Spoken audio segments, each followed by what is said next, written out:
Hello বন্ধুরা, flavours of AG কিচেনের আরও একটা নতুন ভিডিওতে তোমাদের সবাইকে স্বাগত। আজ আবারও একটা নতুন রেসিপি নিয়ে হাজির হয়ে গেছি। তবে ভিডিও শুরুতেই আমার নতুন বন্ধুদের কাছে অনুরোধ রইল চ্যানেলটা সাবস্ক্রাইব করে বেল আইকনটা প্রেস করে নেওয়ার জন্য। তাহলে আমি যখনই চ্যানেলে কোনো নতুন রেসিপি আপলোড করব তার নোটিফিকেশন সবার আগে পৌঁছে যাবে তোমাদের কাছে। আমার আজকের রেসিপি বেগুন পোড়া। এই শীতকাল মানেই কিন্তু বেশ বড় বড় সাইজের বেগুন, আর বেগুন পোড়া খেতে কিন্তু আমাদের সকলেরই খুবই ভালো লাগে। দুপুরের গরম গরম ভাতের সাথেই হোক বা রাতের রুটি পরোটা, বেগুন পোড়া থাকলে কিন্তু খেতে আমাদের সবারই খুব ভালো লাগে। তবে আজকের বেগুন পোড়াটা তৈরি করব একদম অন্যরকম পদ্ধতিতে। কোনো রকম বেগুন পোড়ানোর ঝামেলা ছাড়াই আজ আমি বেগুন পোড়া তৈরি করব। এইভাবে বেগুন পোড়া তৈরি করলে যেমন তাড়াতাড়ি তৈরি হয়ে যায়, তেমনই খেতে কিন্তু দুর্দান্ত লাগে। তাহলে আর দেরি না করে চলো দেখে নেওয়া যাক আমার আজকের এই বেগুন পোড়ার রেসিপিটা। বেগুন পোড়া তৈরি করার জন্য এখানে আমি একটা বড় সাইজের বেগুন নিয়ে নিয়েছি। তারপর বেগুনটাকে ভালো করে ধুয়ে নিয়ে গোল গোল টুকরো করে কেটে নিয়েছি।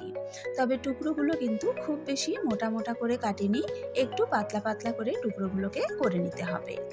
এবার বেগুনের মধ্যে দিয়ে দিলাম 1 চা চামচ নুন, 1 চা চামচ হলুদ গুঁড়ো, আর দিয়ে দেব 1 চা চামচ লঙ্কার গুঁড়ো। এবার খুব ভালো করে বেগুনের মধ্যে নুন, হলুদ আর লঙ্কার গুঁড়োটাকে মাখিয়ে নেব। দুটো পিঠে এইভাবে হাত দিয়ে খুব ভালো করে ঘষে ঘষে কিন্তু নুন, হলুদ আর লঙ্কার গুঁড়োগুলো মাখিয়ে নিতে হবে।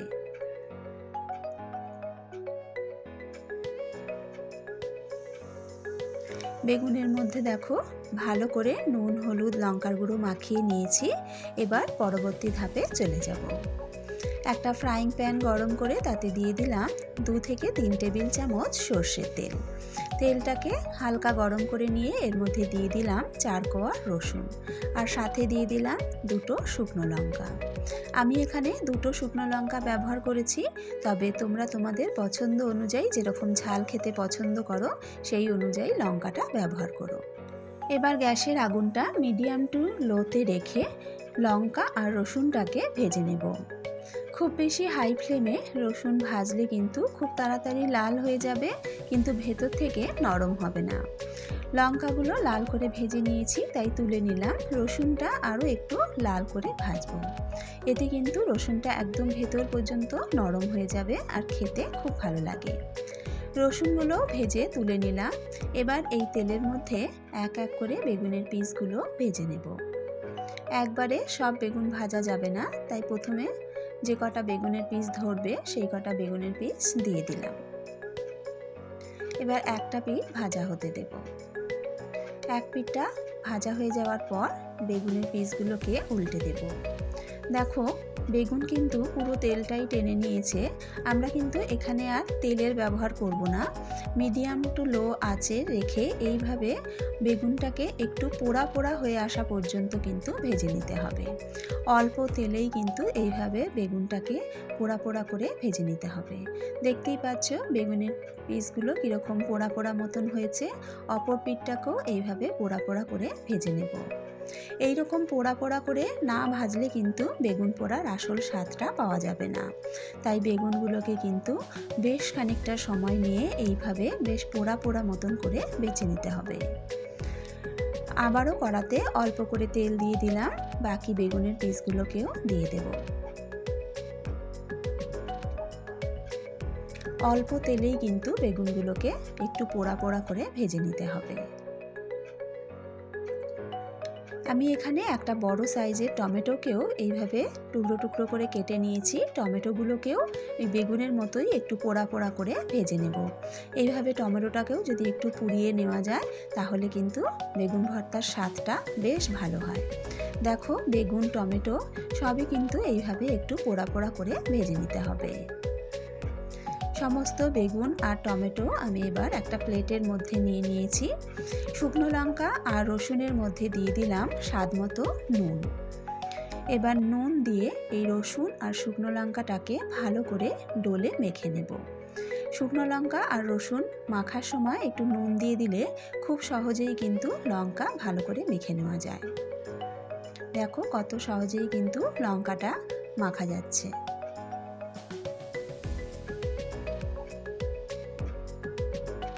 শুকনো লঙ্কা আর রসুনগুলোকে এইভাবে ডলে ডলে ভালো করে মেখে নিতে হবে।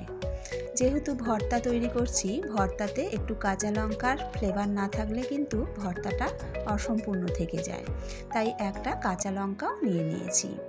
এবার সব শুকনো লঙ্কা, কাঁচা লঙ্কা, রসুন খুব ভালো করে মেখে নিয়েছি। এবার এর মধ্যে দিয়ে দিলাম পেঁয়াজ কুচি। একটা মাঝারি সাইজের পেঁয়াজকে একটু মিহি করে কুচিয়ে নিয়েছি। রসুন লঙ্কার সাথে পেঁয়াজটাকেও খুব ভালো করে মেখে নেব।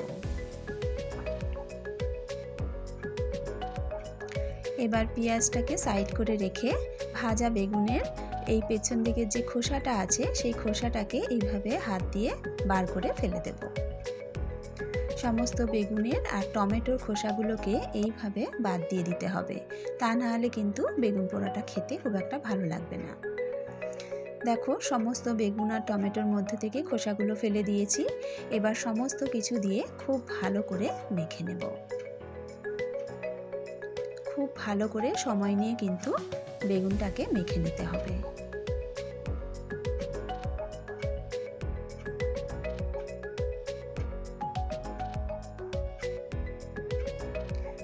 বেগুনটাকে মেখে নিয়েছি। এবার এর মধ্যে দিয়ে দেব এক মুঠো ধনেপাতা কুচি।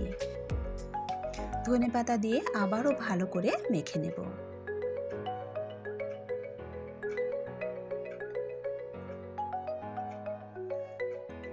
ধনেপাতা দিয়েও খুব ভালো করে মেখে নিয়েছি। এবার সব শেষে দিয়ে দেব সামান্য একটু সর্ষের তেল। সর্ষের তেল কিন্তু খুব বেশি পরিমাণে দেব না, কারণ বেগুন ভাজার সময় বেশ কিছুটা তেল আমরা ব্যবহার করেছি, তাতেই কিন্তু অনেকটা তেল আছে।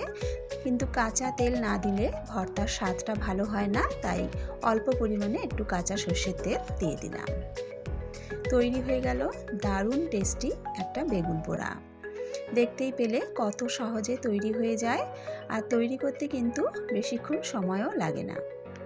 বেগুন পুড়িয়ে বেগুন ভর্তা বানালে তার মধ্যে যে একটা পোড়া পোড়া ফ্লেভার থাকে, এই ভর্তাতেও কিন্তু সেই ফ্লেভারটা পাওয়া যায়। বেগুনগুলোকে যেভাবে পুড়িয়ে পুড়িয়ে ভেজে নেওয়া হয়, তাতে কিন্তু বেগুন ভর্তার মধ্যেও ওই রকম একটা পোড়া পোড়া ফ্লেভার থাকে। খেতে কিন্তু ভীষণই ভালো লাগে, একদম অন্যরকম একটা স্বাদ হয়। দুপুরের গরম গরম ভাতের সাথে বা রাতে রুটি পরোটার সাথেও কিন্তু এই বেগুন ভর্তা খেতে অসাধারণ লাগে। আমার আজকের এই বেগুন ভর্তার রেসিপিটা তোমাদের কেমন লাগলো অবশ্যই কিন্তু কমেন্টস করে জানিও। যদি রেসিপিটা ভালো লেগে থাকে তাহলে একবার অবশ্যই বাড়িতে ট্রাই করো, খেতে কিন্তু অসাধারণ নয়। আশা করি তোমাদেরও খুব ভালো লাগবে। ভিডিওটা ভালো লেগে থাকলে লাইক ও শেয়ার করে দিও।